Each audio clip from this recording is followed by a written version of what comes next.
안녕하십니까. 김민호 회계사무소입니다. 오늘은 근로소득세 계산 문제를 풀어보겠습니다. 문의사항이 있으시면 ntstar5 gmail.com이라든지 아니면 카톡 위캐널 아이디를 이용해서 문의해 주시면 되겠습니다. 그럼 설명드리겠습니다. 예제 보시면 근로소득 금액 계산 이렇게 되어 있습니다. 다음 자료에서 제조업을 영위하는 영풍제조의 생산직으로 근무하는 거주자 값시에 2015년도 근로소득 금액을 계산해라. 생산직으로 근무하고 있습니다. 2014년도 총 급여액은 2,800만원이다. 보시면 근로소득 금액 계산을 해라고 되어 있죠. 근로소득 금액은 어떻게 계산하냐면은 총 급여액에서 마이너스 필요경비에 해당하는 근로소득 공제를 차감하면은 근로소득 금액이 되겠습니다. 따라서 이제 총 급여액을 먼저 계산해야 합니다. 총 급여액을 계산하려면은 첫 번째 보시면 기본급 110만원씩 12달 1320만원 총 급여액에 해당합니다.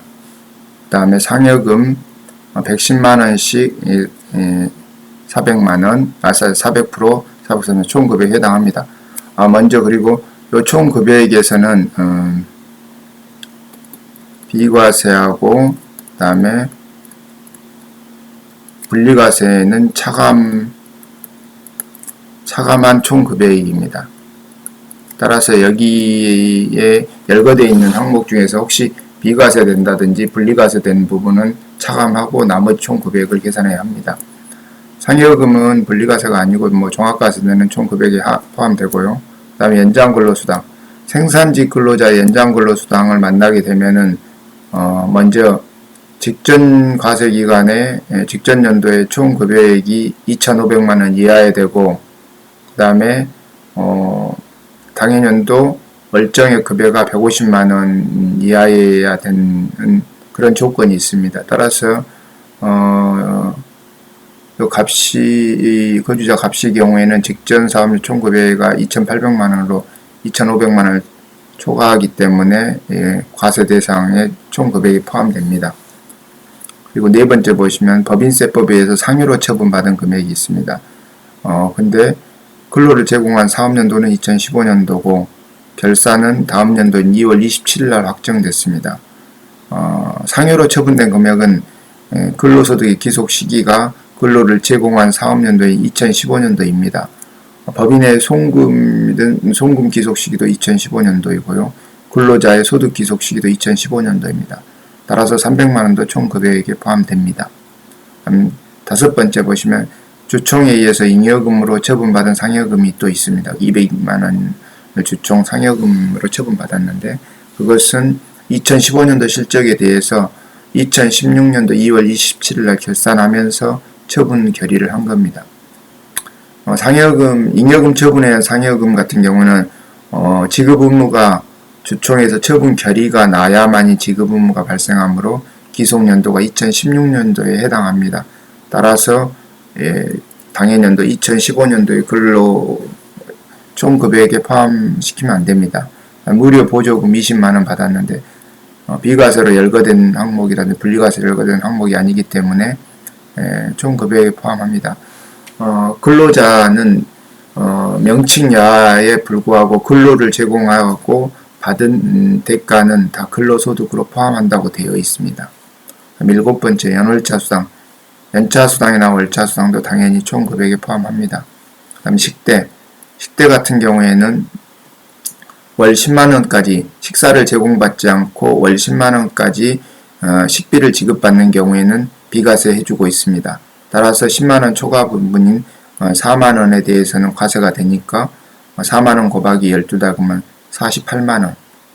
48만원이 총 급여에 포함되어야 됩니다. 그리고 업무 관련 자가운전 보조금 월 30만원까지 30만원을 지급하고 있는데 자가운전 보조금 같은 경우에도 종업원이 자기 차량을 이용해서 회사의 업무에 사용하는 경우에는 월 20만원까지는 비과세를 하고 있습니다. 따라서 20만원 초과한 10만원씩 해서 120만원은 과세 대상 총급여에 포함시켜야 합니다.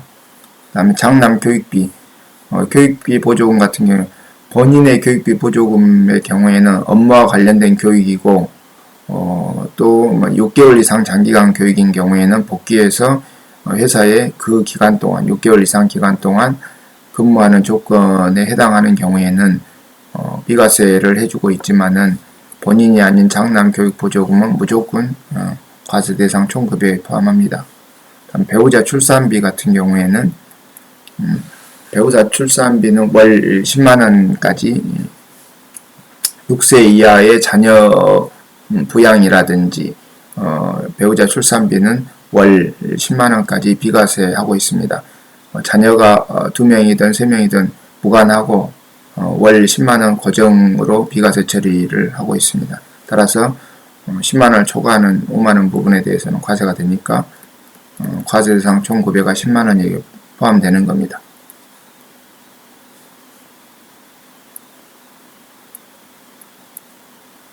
그러면은 그 다음에 2번 보시면은 국민건강보험법에 따라서 회사가 50%를 보험료를 내고 그 다음에 근로자가 50%를 부담하도록 되어 있습니다. 그런데 갑시의 건강보험료 중 회사가 22만 5천원, 갑시가 22만 5천원 이렇게 부담하는데 갑시가 부담할 금액까지 전부 회사가 부담했다. 이 경우에는 어떻게 하냐? 회사가 부담할 50%인 22만 5천원은 통상적으로 복리후생비로 이렇게 처리를 하게 되겠습니다. 그리고 근로자 갑시는 본인 받은 급여 가지고 건강보험료 절반을 납부하는데 만약에 회사가 이처럼 이렇게 납부를 해줬다. 그러면은 22만 5천원 부분을 급여로 지급해 가지고 그 급여를 받은 부분을 가지고 갑시가 보험료를 납부했다. 이런 논리 구조를 갖고 있기 때문에 22만 5천원 갑시 부담분에 대해서 회사가 납부한 22만 5천원을 총급여에 포함하게 되겠습니다. 그러면은 총급여에 해당되는 금액이 결과적으로 1220만원, 440만원, 190만원, 300만원, 20만원, 30만원, 48만원, 그 다음에 120만원, 100만원, 10만원, 22만 5천원 이렇게 해서 총 2,600,9천원이 되겠습니다. 이게 이제 총급여입니다. 총급여이고요. 그 다음에 이 총급여고 그 다음 근로소득공제. 근로소득공제액은 근로소득공제 조견표가 있으니까 그걸 참고해 보면은 4,500만원 이하인 경우에는 750만원 플러스 1,500만원 초과액이 15%입니다. 그러니까 2,600만 5천원 마이너스 1,500만원 뺀 거 곱하기 15% 15%면은 이 금액이 165만 750원이 됩니다. 그래서 이걸 합치면은 얼마가 나오냐면은 915만 750원이 나옵니다. 이게 이제 근로소득 공제가 되는 거죠. 여기서 차감하면은 근로소득 금액은 얼마냐면은 2,605천 마이너스 9150,750 하면은 1,685만 4,250원 이렇게 됩니다. 근로소득 금액은 1,685만 4,250원입니다. 오늘은 근로소득 금액 계산 문제를 풀어보았습니다. 고맙습니다.